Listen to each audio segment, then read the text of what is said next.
আসসালামু আলাইকুম। আজকে আবারও হাজির হলাম আপনাদের মাঝে নতুন একটি রেসিপি নিয়ে। তো আপনারা সবাই জানেন যে বাজারে এখন নতুন আলু নেমেছে। তো ভাবলাম এটা দিয়ে একটি রেসিপি তৈরি করি। ভাবলাম যে গরু মাংস দিয়ে নতুন আলুর একটি রেসিপি শেয়ার করি।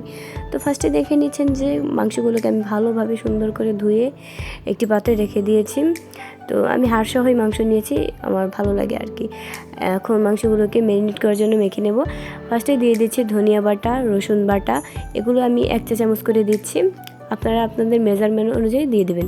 এখন দিয়ে দিলাম আদা বাটা, জিরা বাটা, তারপর দিয়ে দিলাম এই তো দারচিনি, এলাচ, এগুলো কিছুটা মশলা বেশি বাটা হয়েছে সেগুলো দিয়ে দিলাম 1 চা চামচের মতন। তারপর গুঁড়ো মশলাগুলো দিয়ে দিলাম, মরিচ গুঁড়ো, হলুদ গুঁড়ো, তারপর একটা স্পেশাল মশলা আছে আমার, মানে কয়েকটা মশলা একত্র করে আমি ভেজে দেন বেটে নিয়েছি।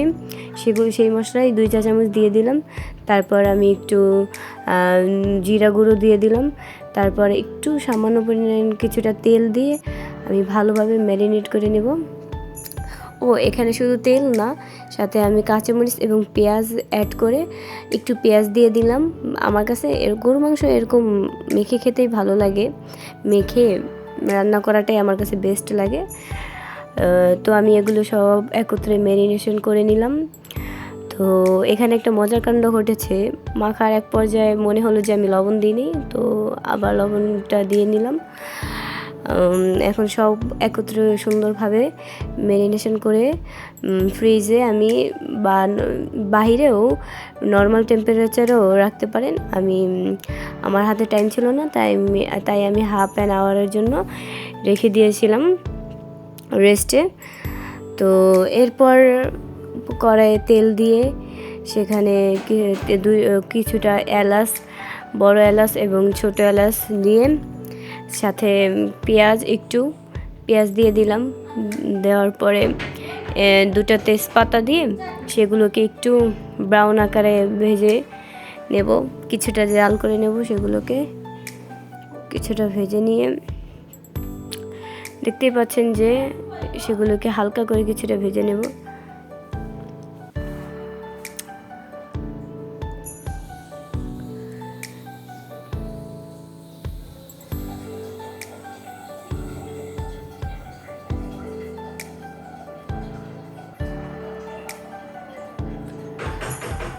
আমার কাছে মাংসগুলোকে এরকম ভালোভাবে আমি সচরাচর এইভাবে রান্না করি না, তো আজকে কেননা ভাবলাম যে একটু অন্যরকম করে ট্রাই করি। তো দেখতেই পাচ্ছেন যে পেঁয়াজগুলোকে হালকা ব্রাউনিশ কালার চলে আসার পর সেই ম্যারিনেশন করা মাংসগুলো আমি মানে একত্রে পেঁয়াজের ভিতরে ঢেলে দিলাম। তারপর ভালোভাবে নাড়াচাড়া দিয়ে সেগুলোকে মিক্স করে আমি আবার ঢেকে দেব কিছুক্ষণের জন্য। এভাবে মাংস রান্না করে দেখবেন, আপনারা ভালোই লাগে, খারাপ না। ঢেকে দিলাম কিছুক্ষণের জন্য। তারপর আমি আবার কিছুটা নাড়া দিয়ে নেব। এখানে কিন্তু আমি কোনো পানি অ্যাড করিনি, মাংস থেকেই অটোমেটিকলি পানি বের হয়ে গিয়েছে। দেখতেই পাচ্ছেন যে কতটা পরিমাণে পানি বের হয়েছে।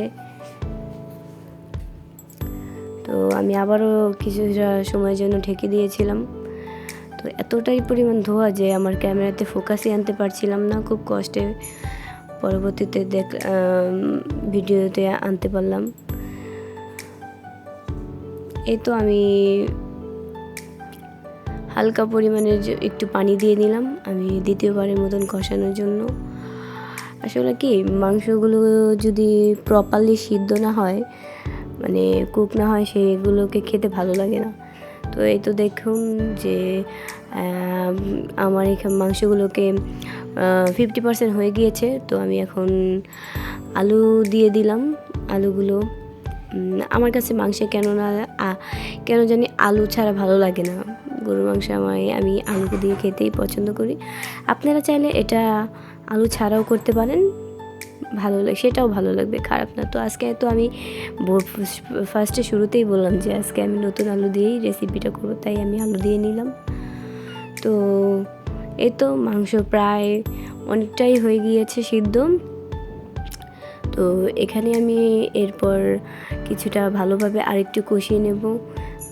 এই তো মাংস অনেকটাই কষানো হয়ে গেছে, সিদ্ধ হয়েছে। তো এখন আমি ঝোলের জন্য পানি দিয়ে দেব।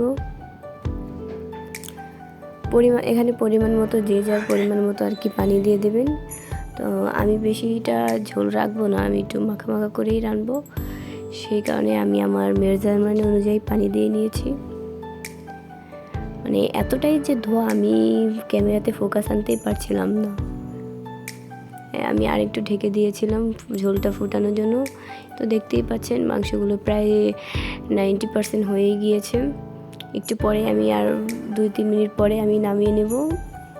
এর আগে আমি কিছুটা কাঁচামরিচ দিয়ে দিলাম লাস্টে। এই কাঁচামরিচ দেওয়ার ফ্লেভারটা আমার এত ভালো লাগে, সেটা বলার বাহিরে।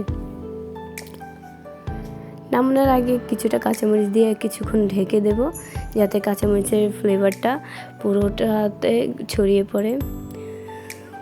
তো দেখতেই পাচ্ছেন আমার মাংসগুলোকে সুন্দরভাবে হয়ে গিয়েছে। মানে এটা কি শর্টকাট ঝটপট রান্না। দেখতেই পাচ্ছেন যে কালারটা কতটা সুন্দর এসেছে, কতটা সুন্দর লাগছে, দেখেই খুব লোভনীয় লাগছে, তাই না? কি খেতে ইচ্ছে করছে? তো আর দেরি কি, আপনারাও বাজার থেকে নতুন আলু নিয়ে এসে ঝটপট রান্না করে ফেলুন।